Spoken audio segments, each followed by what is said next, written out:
Buckle up, everybody. We're going deep on James Rowley, a.k.a. Tennis Skyman. You guys sent us lyrics, bio stuff, even info about Second Theory. It's like a musical puzzle just waiting to be solved. Yeah, and I bet as fans, you already have some theories about what makes James tick. Right. But we're going to dig deeper, connect the dots, uncover the man behind the music. Exactly. It's like his dad even said he was singing before he could talk. What? Like a natural-born musician, Yeah, right? yeah. But then he spent 5 years as a full-time street musician in Gothenburg. Oh, wow. That's not just practice. That's a musical boot camp. That's interesting because street performance forces you to connect with your audience. Yeah. On a raw, visceral level. There's no fancy production, no stage lights, just you and your music bearing your soul to the world. And I imagine having just his guitar and voice must have pushed him to be creative. Absolutely. To make every note count. Yeah. I'm sensing a connection to his current emphasis on honesty and raw emotion in his music. Absolutely. It's like those limitations became his secret weapon. Yeah. Forcing him to distill his message down to its purest form. He mentions this in one of the quotes. Music has always been a way for me to express myself, and my time as a street musician really shaped my voice. But it's not just about expressing himself, right? He wants to intensify the emotional experience for the listener, too. Yes. He doesn't shy away from strong emotions. He leans into them. Yeah. Almost exaggerating them to make them even more palpable. Right. It's like he's saying, feel this with me. Understand the depth of what I'm trying to convey. Now let's bring in Second Theory, his band. Okay. You've got this mix of experienced musicians, each with their own stories to tell. Yeah. There's Pierre Stenson on drums, who almost hit it big in the 90s with his band Crim. And imagine the experience he brings to Second Theory. Yeah. He was almost produced by Max Martin, the mastermind behind some of the biggest pop hits of all time. Talk about a sliding doors moment. Right. And then you've got Andy Anderson on guitar, who also produces their music. Okay. He's played with Phil. So he knows how to craft a catchy rock anthem. And that's what makes Second Theory so intriguing. Yeah. They describe themselves as alternative rock. Right. But you can hear those classic rock influences blended with James's raw, emotional style. And then there's the recording process itself. They went completely analog. Oh, wow. Recording in the legendary Svenska Gramophone Studio in Gothenburg. That's not just a nostalgic choice, it's a sonic statement. Right. Analog recording captures a warmth and depth that digital often misses. Yeah. It's about capturing the raw energy of the performance, the imperfections that make it human. So they've got this killer lineup, a studio steeped in history. Yeah. And they bring in Peter Keys from Leonard Skynyrd. Wow. And steel guitar virtuoso cowboy Eddie Long to add even more layers to the mix. It's like they're intentionally blurring the lines between classic and modern, creating a sound that's both familiar and unexpected. Right. It's a real testament to their vision and skill. Okay, so how does a song go from an idea in James's head to this fully realized sound? Right. His songwriting process is, well, interesting. It all starts with long walks with his dog, Rocky. I love that. No phone, no distractions, just him and his thoughts wandering the streets and letting the music take shape organically. By the time he gets home, he's got a complete melody and lyrics in his head. Wow. That's some serious flow state right there. There's something about walking that unlocks creativity. Yeah. That rhythmic movement that gets the ideas flowing. Right. It's no coincidence that so many writers and musicians find inspiration on foot. So he comes back from his walk, brimming with inspiration. What happens next? That's where the band comes in. Okay. They take those raw ideas and, through collaboration and experimentation, shape them into the songs we hear. It's a fascinating blend of individual brilliance and collective creativity. Yeah. And speaking of the lyrics themselves, they're deeply personal, drawn from his own experiences. Okay. But he leaves them open to interpretation, wanting the listener to find their own meaning. You know, kind of like we were saying earlier about how he doesn't want to spoon-feed the emotions. Right. He wants us to really feel them, to connect on a deeper level. And that's what makes his music so powerful. Yeah. It's not just entertainment, it's an experience. Exactly. It's an invitation to explore your own emotions, to connect with the music on a personal level. Like we were saying, he wants us to feel it, not just hear it. Yeah. And that takes courage, both as an artist and as a listener. Definitely. To be that open, that vulnerable. Yeah, that's so worth it, right? Oh, absolutely. When you connect with a song on that level, it can change you. Right. It stays with you. It becomes part of your story. Okay. Before we dive into specific lyrics, Okay. let's talk a little bit about James's social values. Yeah. Kindness and human values are at the core of his worldview. Okay. He's very outspoken against toxic masculinity Hmm. and outdated ideals of what a manly man should be. He Interesting. wants to use his platform to promote social justice Yeah. and solidarity. Yeah. And he often weaves those messages into his music. Music has always been a powerful tool for social change. Right. It can challenge norms, spark conversations, Yeah. and connect people on a deeper level, So you've got this fascinating combination of personal vulnerability right? and this drive to make a difference in the world. It's inspiring. And that's what we're going to explore in the next section Right. when we dive into the lyrics themselves. I can't wait. So get ready, folks, because things are about to get really interesting. Yeah, we're going deep. All right, let's take a quick break, and then we'll be back to dissect some lyrics and uncover the hidden meanings behind James's words. Sounds good. So we were just talking about how personal James's lyrics are. Yeah, it's like he's inviting us into his emotional world, Right, but he doesn't spell everything out, right. which I think makes the songs even more intriguing. Yeah. And speaking of walking, Mm-hmm.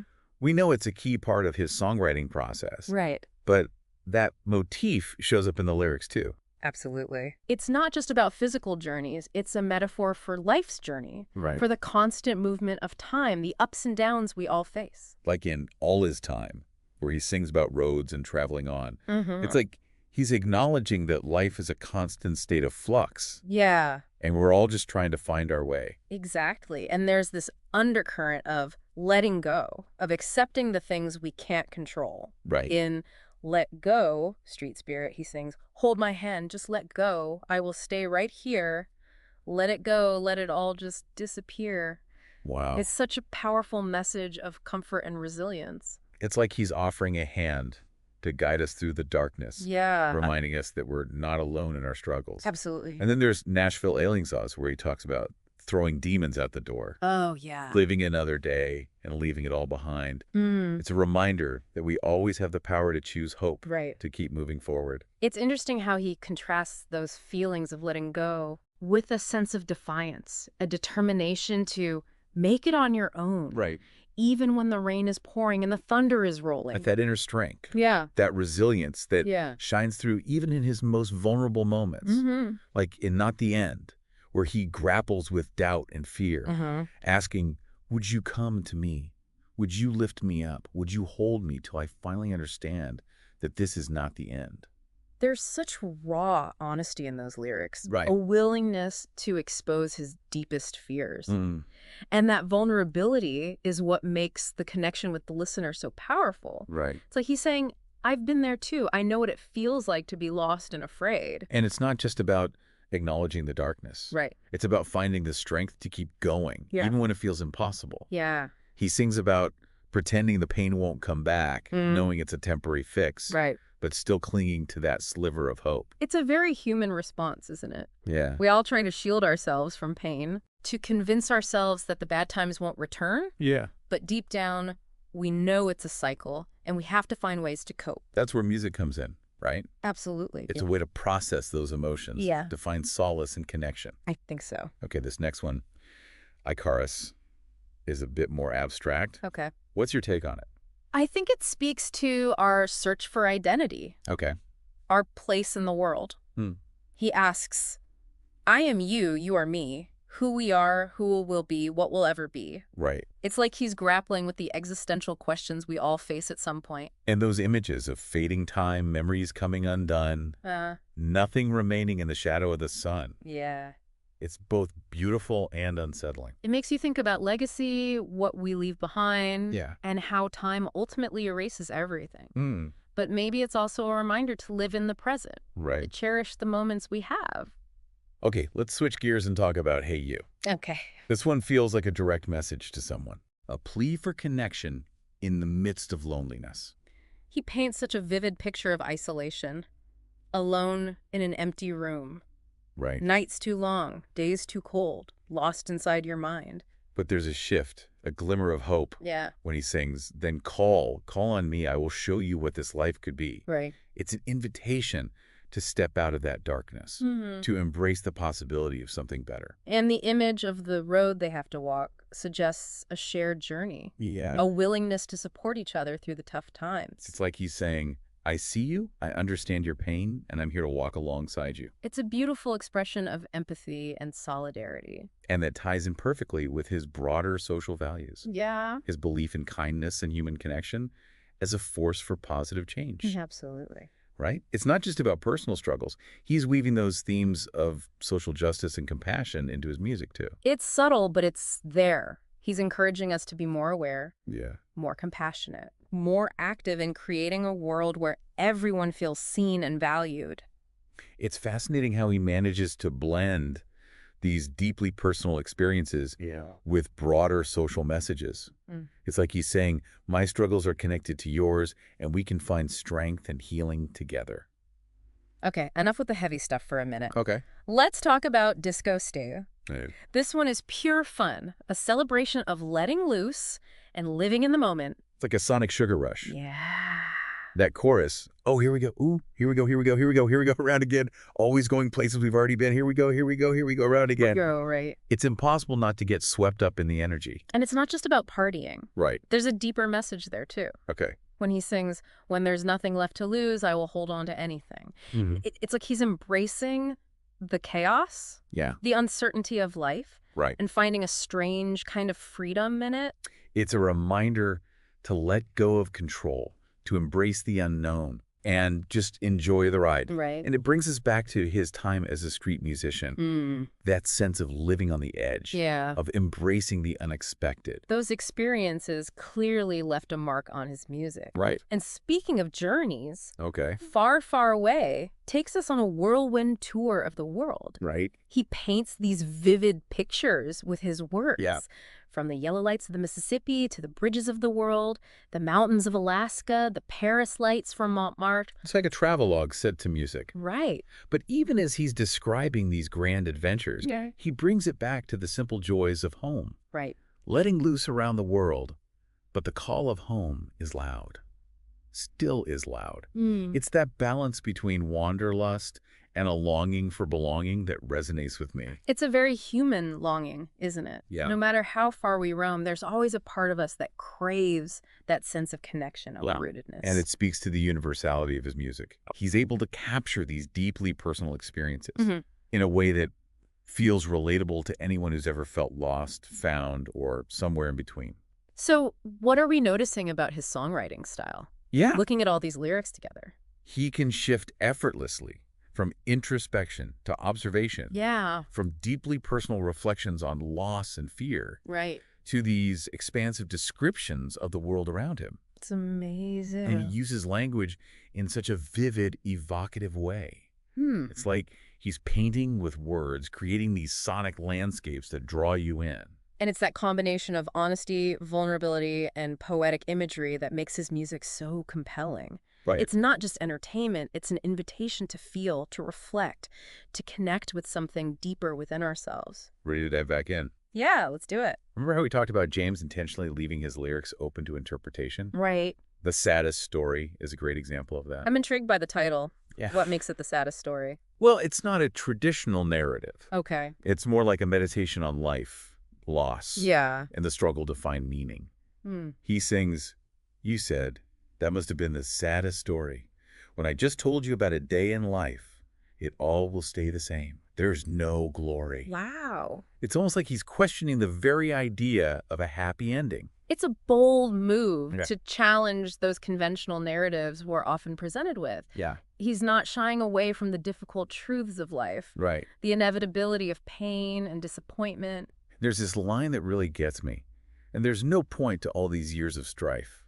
I'd read a story with a happy ending, about a life where there's no doubt, but it'll be a little hard defending.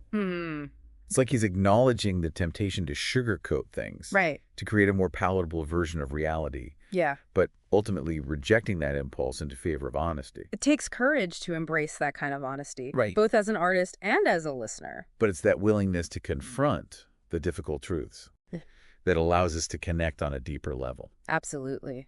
And that honesty is what makes his music so relatable. Right. Life is messy, it's complicated, and sometimes it's just plain sad. Right. But there's beauty in that, too, Yeah. in the shared experience of being human. Okay, let's explore that idea of shared experience a bit further. Okay. Here it comes. Is a raw, visceral exploration of fear and anxiety. Hmm. How do you interpret those lyrics? Well, He talks about this well-known feeling lurking around, yeah. waiting to strike when he lets his guard down. Right. That feeling of dread, of knowing the pain is inevitable, Yeah. is something I think we can all relate to. And the repetition of "here comes the pain" just amplifies that sense of anticipation, Right. that bracing for impact. Yeah. It's almost like a mantra, a Hmm. way of acknowledging and confronting the fear. But there's also this conflict between wanting to scream his mind out to the world Right. and being too afraid. Yeah, it's that push and pull between the urge to express oneself and the fear of vulnerability. And that tension between wanting to escape and yet feeling drawn back to the familiar is a recurring theme in his music. I've noticed that too. Right, It's like yeah. he's trapped in a loop, Yeah. but there's also a glimmer of hope, Yeah. a sense that he's fighting to break free. This next one, "We Were Heroes," Hmm. takes us back to the past, Okay. to a time of youthful innocence and invincibility. There's a bittersweet nostalgia in those lyrics. Right. A longing for a time when the world was smaller than, well, it seemed like it was. He sings about those long nights Yeah. when time was on their side Yeah. and nothing could change us. Hmm. But there's also the realization that time marches on, things change, Right. and we can't hold on to the past forever. That line, "and all that is must once be gone, and there's no way to hide," really hits home. Yeah. It's a poignant reminder of the fleeting nature of youth, Of of how its- quickly things can slip away. And those lyrics, "Once we were the heroes, we could never fall. We would never think about tomorrow. Once we had it all," speak to the loss of that youthful idealism, that sense of invincibility that inevitably fades with time. It's a universal experience, that feeling of growing up, Right. of realizing that the world isn't always as safe and predictable as we once believed. Yeah. But maybe it's also about finding new ways to be heroes, to face the challenges of adulthood with courage and resilience. I love that perspective. It's not about clinging to the past, Right. but about carrying those lessons with us as we move forward. Exactly. Okay, let's crank up the energy with "First Man at the Speed of Light." Right. This one feels like a pure adrenaline rush. It's that reckless abandon, that desire to push boundaries and break free from limitations. Exactly. He sings about a long night, Yeah. a trip at a time, a world-class crash right into his mind. Oh. And there's no telling what I will find. It's like he's embracing the unknown with open arms, diving headfirst into the chaos and loving every minute of it. And there's that sense of urgency. Yeah. Of living life on the edge. Right. Keep going in the fast lane. And I'm slipping all over again. It's going to be a cutthroat game. Never stay the same. Yeah. When it's a struggle not to go insane. It's a celebration of taking risks, Yeah. of defying expectations, Yeah. of refusing to be confined by the rules. And that chorus is like a mantra for embracing the chaos and finding freedom in the midst of it all. Right. Here we go, here we go, here we go around again, always going places we've already been. Here we go, here we go, here we go around again. With nothing left to lose, I will hold on to anything. It's a reminder that life is meant to be lived fully, passionately, Yeah, even recklessly at times. absolutely. And sometimes that means letting go of control and surrendering to the moment. This one really gets the blood pumping. Right. Okay, last one for this lyrical deep dive, Okay. not the end, is a powerful ballad about confronting those moments of despair Yeah. and finding the strength to keep going. There's a rawness, a vulnerability in these lyrics that's both heartbreaking and inspiring. He doesn't shy away from the darkness. No, he doesn't. He sings, "If my heart's sunk like a stone, if I can't find the reasons why, if all I loved one day was gone and I can't find the strength to try." Wow. It's a visceral depiction of what it feels like to be completely broken. But even in the midst of that despair, there's a glimmer of hope, a yearning for connection. He asks, "Would you come to me? Would you lift me up? Would you lie to get me back again?" Yeah. It's a desperate plea for someone, anyone, to help him through the pain. And it's that vulnerability, that willingness to expose his raw emotions Yeah. that makes the connection with the listener so powerful. It's a reminder that we all struggle, we all experience pain, Right, and yeah. sometimes we just need someone to hold us up and tell us it's going to be okay. And that's where the title of the song comes in, not the end. Right. It's a declaration of resilience, Yeah. a refusal to give up even when things seem hopeless. He sings, "This is not the end. I've been here before, so let me pretend it won't come back no more." It's like he's trying to convince himself to find the strength to keep fighting even when it feels like the world is falling apart. And there's something so powerful about that repetition, that affirmation that this is not the end. It's a message of hope, of resilience, of the enduring human spirit that refuses to be broken. It's a reminder that even in the darkest of times, there's always a reason to keep going. Right. Always a glimmer of light waiting to be found. Yeah. And sometimes that light comes from the most unexpected places. A song, a poem, a shared human connection that reminds us we're not alone in our struggles. Okay, so we've dug deep into James's lyrics. Yeah, we've talked about his influences, his crazy, unique songwriting process. But let's not forget about Second Theory. Right. It's easy to focus on James as the frontman. Right. But the band is so much more than just him. Exactly. Each member brings a unique background and musical vocabulary to the mix. Take Pierce Stenson, the drummer. This guy was almost a 90s pop sensation with his band Crim. Right. He was this close to being produced by Max Martin. Crazy, right? The hitmaker behind Britney Spears and NSYNC. Talk about a what-if moment. I wonder if Pierre ever thinks about that. Right. What if his life had taken a totally different path? It makes you wonder how that experience shaped him. Yeah. His drumming style, his approach to music. Exactly. And then you've got Andy Anderson, the guitarist and producer. This guy's got serious rock credibility. Oh, yeah. His time with Fuel, the band behind Shimmer. Right. That's huge. He's got that blend of raw energy and melodic sensibility. And it really comes through in Second Theory sound. Absolutely. And remember, they didn't just record any old way. No, they went all out. Completely analog in the legendary Svenska Gramophone Studion. That's a statement. Oh, yeah. It's a commitment to capturing that raw energy and human imperfections. Right. You can hear that warmth and depth in their music. And then on top of that, they bring in Peter Keys from Leonard Skyner's. Oh, wow, yeah. On Hammond B3 organ. Okay. And Cowboy Eddie Long on steel guitar. They really assembled a dream team of musicians. It's like they each add their own distinct flavor to the mix. It shows their collaborative spirit, Right. their willingness to experiment and push boundaries. They could have easily gone for a more straightforward rock sound. Right.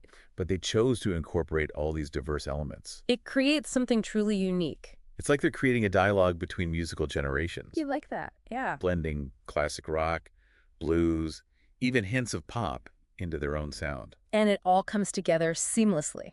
Right. Like they've been playing together for decades. That's that musical synergy. Yeah. Individual talents merging to create something greater than the sum of its parts. And it's clear that James's values of kindness and mutual respect extend to his collaborations. Absolutely. It's like a musical family. Everyone contributing their unique strengths Yeah. and working together towards a common goal. You can feel that unity, that shared passion shining through. So what does this all mean for you, the listener? Right. Think about it. We've uncovered a musician who values authenticity, emotional depth, and using his art for good. We've seen how his experiences have shaped his unique sound. From street performing to collaborating with legends, Exactly. we've explored themes of vulnerability, resilience, the search for meaning. And the enduring power of human connection. And we've seen how Second Theory amplifies and enriches those themes. It's been quite a journey. Now it's your turn to dive deeper.